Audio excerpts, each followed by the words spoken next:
देखो, अभी तो आकाश में भी पार्टीशन, सागर में भी पार्टीशन। तो हमारे आकाश में आएंगे तो हम बम से उड़ाई देंगे, हमारे समंदर में आएंगे तो हम पनडुब्बी से आक्रमण कर देंगे। अरे तो देखो, तुम जिस नई दुनिया में आते हो, सतयुग की नई दुनिया में, वहां कोई पार्टीशन नहीं होता। भले विश्व धर्मों में कन्वर्ट होने वाली आत्माएं भी होती हैं, कमकुरी की ब्राह्मण बनने वाली आत्माएं, सो देव आत्माएं तो बनती हैं, परंतु वहां पार्टीशन सतयुग और त्रेता में नहीं होता। न पृथ्वी में पार्टीशन, माने छोटा रूप होता है ना, भारत ही होता है। परंतु कहेंगे तो ना, क्या पृथ्वी कहेंगे या नहीं कहेंगे? आकाश कहेंगे? नहीं, पृथ्वी ही कहेंगे। तो वहां सागर में भी पार्टीशन नहीं, पृथ्वी में भी पार्टीशन नहीं, सागर में भी पार्टीशन नहीं। अभी इस दुनिया में देखो, सब में पार्टीशन है ना। ये सागर हमारा, ये सागर फलाने का, हाँ, ये हद हमारी, ये हद फलाने धर्म वालों की। इतनी हदें पड़ गई है। जो भारत में भी देखो, सबसे जास्ती स्टेट्स छोटे से भारत में बने हुए, हदें पड़ गई। हाँ, और जो राज्य करने वाली पार्टियां हैं, उनमें भी सबसे जास्ती पार्टियां भारत में काम करती है, और जातियां भी, सबसे जास्ती जातियों का पार्टीशन भारत में हुआ पड़ा। धर्म भी, सबसे जास्ती दुनिया के धर्म भारत में और भारत की राजधानी में घुसे हुए। तो देखो, इतनी हदें भारत में पड़ गई हैं, हदें ही हदें है। कहेंगे ये मैसूर हमारा है, कहेंगे ये महाराष्ट्र हमारा है, ये राजस्थान हमारा है? और सबकी अपनी अपनी वहां कारोबार लगी हुई है, अलग अलग। फिर सब स्टेट्स आपस में लड़ते हैं कि नहीं? लड़ते रहते, झगड़ते हैं। काहे के लिए? है पानी के लिए लड़ते हैं। जैसे कर्नाटक में और तमिलनाडु में झगड़ा होता है ना, कौन सी नदी के पानी के ऊपर? कावेरी नदी के पानी के ऊपर। बहुत पुराना झगड़ा, पानी के लिए झगड़ा, धरनी के लिए झगड़ा, फलाने के लिए झगड़ा। देखो, नॉर्थ इंडिया में तो कितने पार्टीशन होते जा रहे हैं। हो यूपी है, पहले क्या किया? यूपी शेर का नक्शा था, फिर क्या किया? सर उड़ा दिया, उसका सर उड़ा दिया, अब वो गेंडा बन गया, गेंडे जैसा नक्शा बन गया। फिर इतना ही नहीं, और आगे चल करके क्या है? छत्तीसगढ़ बढ़ाई दिया। हाँ, यूपी का हिस्सा कुछ काटा है? नहीं काटा। नॉर्थ इंडिया का नक्शा जरूर काटा। क्या? भोपाल जिसे राजधानी कहते हैं मध्य प्रदेश की, उसका हिस्सा काट लिया। हाँ, कुछ हिस्सा दूसरे राज्यों में से भी काट लिया।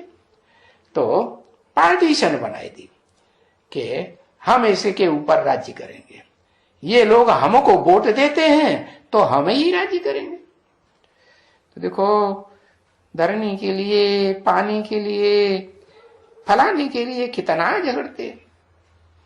अब इनको क्या हो गया है? क्या हो गया है? अरे वही द्वैतवादी दैत्यों के चक्कर में आ गए, ये हो गया है।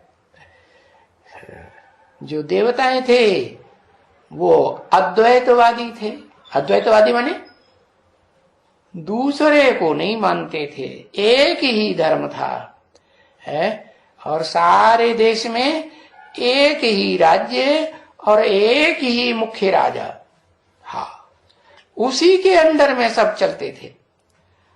अगर होते भी थे दूसरे दूसरे राजाएं तो उनको महाराजा के कंट्रोल में चलना ही पड़े। तो अब क्या हो गया है, समझा ना?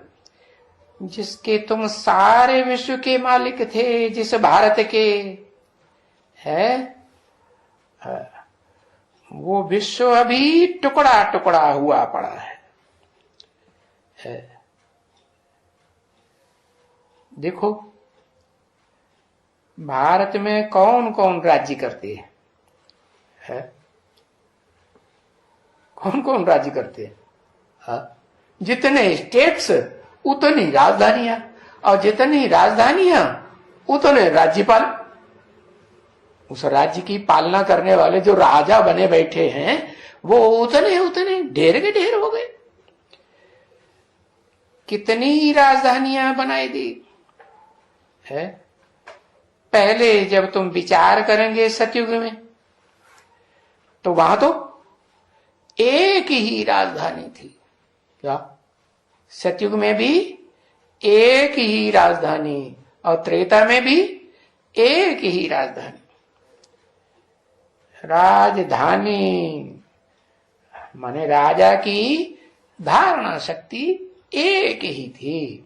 माने प्रवृत्ति मार्ग पक्का था या कच्चा था, आज एक कल दूसरी परसों तीसरी, ऐसे अपनी धारणा शक्ति को जो राजाएं थे महाराजाएं थे वो चेंज करने वाले तो नहीं थे, है? पक्की प्रवृत्ति थी।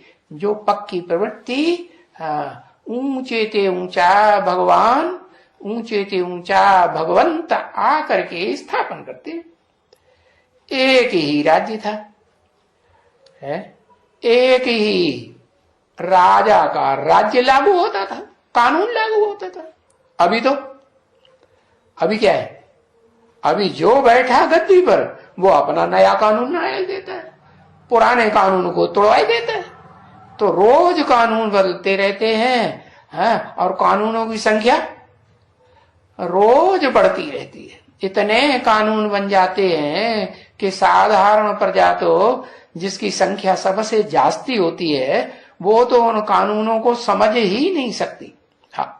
तो फिर अलग पढ़ाई निकालते हैं, कानून की पढ़ाई पढ़ाने के लिए, वो वकालत की पढ़ाई पढ़ाने के लिए वो पढ़ाई चाहिए। तो देखो फिर ढेर के ढेर कानून, और फिर वकील लोग क्या करते हैं? वो अपन ही तिकड़म लगाते हैं पैसे कमाने की, झूठ को सच्चा, सच्चे को झूठ। एक कानून के ऊपर दूसरा कानून लागू कर देंगे। अरे जो कानून विद हैं उनको ढेर सारे कानून, और एक से एक होशियार, ज्यादा दिमागी या कम दिमागी? ज्यादा से ज्यादा। तो देखो ये पुराना राज्य हो गया ना। पुराना सुखदाई होता है या दुखदाई होता है? पुराना मनुष्य बूढ़ा हो जाता है, दुखदाई हो जाता है ना, खुद भी दुखी होता है, दूसरों को भी दुखी करता है। तो दुनिया की हर चीज ऐसी ही है। ये जो देवी देवता सनातन धर्म था, ये जब नया था तो बहुत सुखदाई था। कैसा सुखदाई? सुख ही सुख था, दुख का नाम निशान नहीं था। और अभी भी वो आदि सनातन धर्म की जो आत्माएं पक्की हैं, जो षष्ठी रूपी वृक्ष में आज भी दिखाई गई हैं, गीता में भी लिखा हुआ है कि वो षष्ठी रूपी वृक्ष का जो मूल तना है नीचे से लेकर ऊपर की ओर ही गया है, न दाईं ओर वो डाली के रूप में झुकता न बाईं ओर झुकता। तो जो दाईं ओर झुक गए वो ब्रह्मचर्य को पालन करने वाले दाएं हाथ के धर्म कहे जाते हैं, और जो बाईं ओर डालियां झुक गई वो लेफ्टिस्ट डालियां। गंदा हाथ होता है ना बाएं हाथ, गंदा कर्म करने वाला, गंदगी साफ करने वाला। तो वो विधर्मी आत्माएं दो प्रकार की दिखाई गई, भारतीय और विदेशी। तो विदेशों में ब्रह्मचर्य को महत्व देते हैं क्या? कोई महत्व नहीं देते। हाँ, उनकी तो जब से आते हैं तो जनसंख्या बहुत थोड़ी होती है? और भारतवासियों की जनसंख्या ज्यादा होती है। तो वो तो इस फिराक में रहते हैं कि हमारी जनसंख्या खूब बढ़े। तो वो खूब क्या करते हैं, वही जो भ्रष्ट इंद्रियां हैं उनसे, कर्म इंद्रियों से वो कर्म करके ढेर सारी संतानें पैदा करते हैं और थोड़े समय ही में ही विश्व में जनसंख्या की इतनी बढ़ोतरी कर देते हैं कि उनका हुजूम बहुत बढ़ जाता है और भारतवासियों का हुजूम कम हो जाता। तो तुम्हारा जो सनातन देवी देवता धर्म का राज्य था वो तो गिरती कला में चला जाता है।